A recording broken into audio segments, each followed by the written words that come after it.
Today on the newscast, a terror summit in Lebanon. As Israel battles a terror wave, Iran gathers the leaders of Hamas, Islamic Jihad, and Hezbollah in Beirut. Get all the breaking details next.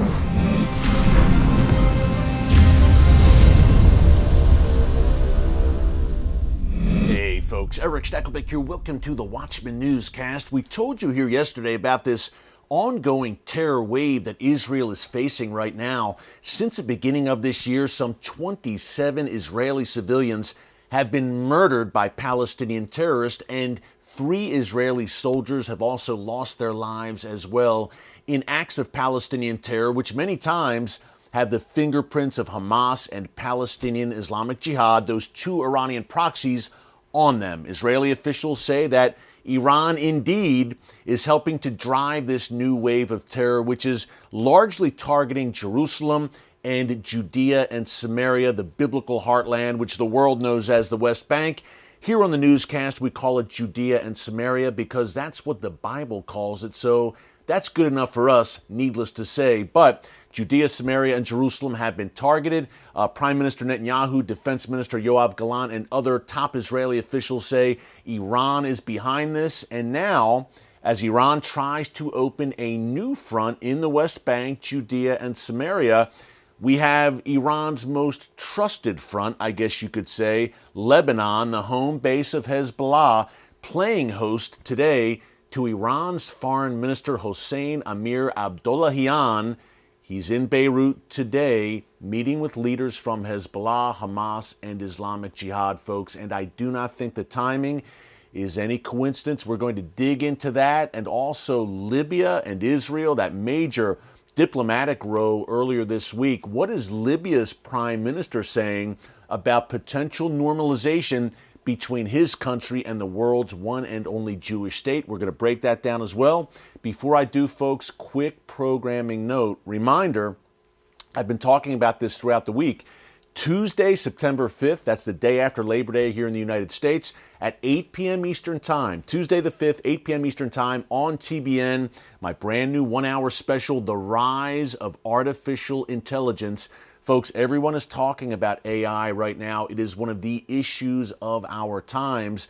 So how does it impact you, your family, your faith, and your future? Here's a sneak peek at our special. Take a look. It's been hailed as a technological revolution that could change the course of humanity forever. Artificial intelligence, or AI, is taking the world by storm. So what are the benefits and potential dangers of AI? And what does it mean for believers and the church? I'm Erick Stakelbeck, and I'll be joined by a panel of experts to break down the rise of AI and what it could mean for you, your faith, and your future.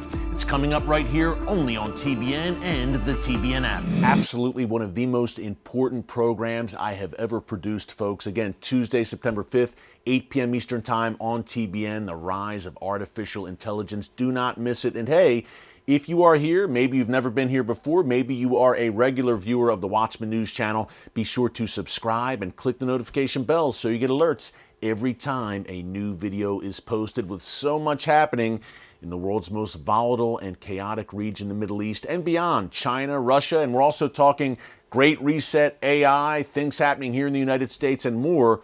Be sure to subscribe so again, you never miss a single video here on the channel. Okay, let's dig into this terror summit today in Beirut. Iran's Foreign Minister Hossein Amir Abdollahian, that is a mouthful.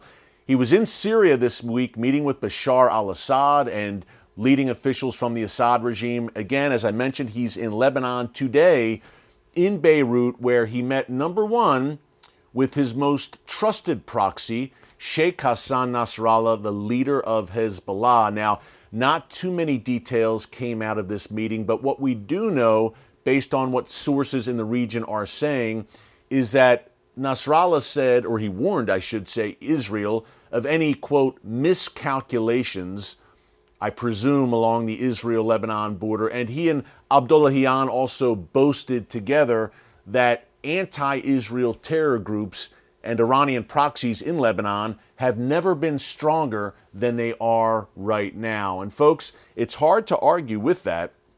I don't think it's going to end well for them, needless to say, but it is hard to argue with that in that, look, Hezbollah, as we've discussed many times here in the newscast, some 150,000 rockets and missiles pointed at every inch of Israel, tens of thousands of well-trained foot soldiers, Iranian government sponsorship and backing, a stronghold in southern Lebanon and also in the suburbs around Beirut. So needless to say, Hezbollah is feeling emboldened right now, and the main reason perhaps that Iran and its proxies like Hezbollah are smelling vulnerability here in Israel is the continued internal discord inside of Israel, these anti-government demonstrations. Iran, Hezbollah, and other Iranian proxies have commented on those protests within Israel. They see it as a sign of weakness, and they are looking to potentially capitalize on it. That's why I do not believe that the timing of Iran's foreign minister, one of its very top officials, visiting Lebanon at Israel's doorstep is any coincidence. Now, as I come to you around 1:30 p.m. Eastern Time on Friday, September 1st, Abdollahian was only in Beirut. I'm not sure if before he heads back to Tehran, he'll make a pit stop at the Israel-Lebanon border. He did exactly that back in April 2023. And look, that border right now, as we have reported here in the newscast, folks, is an absolute tinderbox with repeated Hezbollah provocations there, seemingly trying to draw Israel into a conflict. And certainly the presence of Iran's foreign minister doesn't help matters. Now, as he was in Beirut, he also met with the leadership of Hamas and Palestinian Islamic Jihad, his other two chief proxies, or Iran's other two chief proxies, and he pledged his support once again for the Palestinian cause and the Palestinian jihad against Israel. Folks, it's never a good thing, in particular for the state of Israel, when top officials from the Iranian regime, Hezbollah, Hamas, and Islamic Jihad are in the same city at the same time, and probably today all in the same building at the same time meeting. That's not a good thing, in particular because Lebanon is at Israel's doorstep, obviously, to the north, and also because, look, again, that Israel-Lebanon border is a conflict waiting to happen. Folks, it's not a question of if, but when hostilities erupt there. Here in the newscast, we have called it the Great Northern War, where, look, Israel will be forced to face off against the likes of Hezbollah and Iran in Lebanon and in Syria. Israeli officials say, look, it's not a question of if, but when. The current situation is unsustainable. You cannot have a terrorist entity supported by your greatest enemy, the Iranian regime, perched on your northern border, armed to the teeth with deadly intent.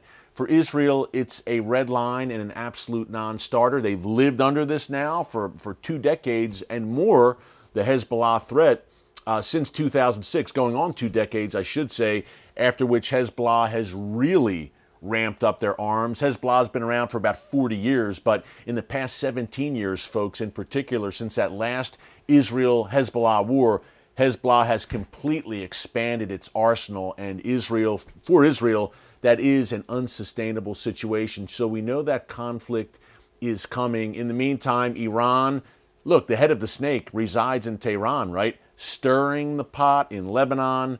Again, the head of the snake to all of this regional terror resides in the form of the Iranian regime in Tehran. Speaking of what's happening in the region before we go, and by the way, absolutely, I believe prophetic implications to this great northern war for sure. I believe it could very well be a precursor to the war of Gog and Magog that Ezekiel lays out in the book of Ezekiel, chapters 38 and 39, a, quote, latter days war. And one of the players that many believe will be involved in this latter days invasion force which comes against Israel is Libya. In the Bible, it's called Put, P-U-T.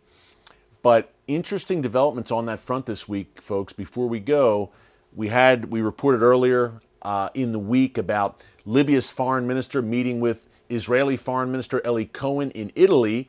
Look, no diplomatic relations between the two nations, but Cohen's office released a statement saying, hey, this was an historic first step towards perhaps establishing diplomatic relations between Libya and Israel, possibly bringing Libya into the Abraham Accords. Well, that meeting with the Libyan foreign minister was greeted with fury back home at Libya. She was forced to flee the country and later was fired.